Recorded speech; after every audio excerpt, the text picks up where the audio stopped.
Povzpeli smo se v 5. nadstropje Sovanove hiše na Mestnem trgu v Ljubljani, odkoder je iz svojega ateljeja Matija Jama naslikal tale prizor, ki ga vidimo na sliki Šenklauvš z Robovim vodnjakom.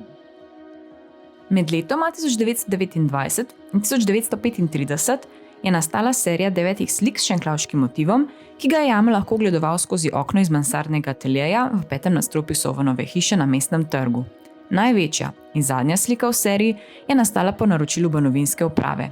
V njej je združil 3 pomembne mestne spomenike: Magistrat, Robov vodnjak in zahodno pročelje baročne stolnice z mogočnima zvonikoma. Vendar je njihovo simbolno vrednost nevtraliziral s podrejanjem vsakokratnim atmosferskim razmeram in spreminjajoči se dnevni luči.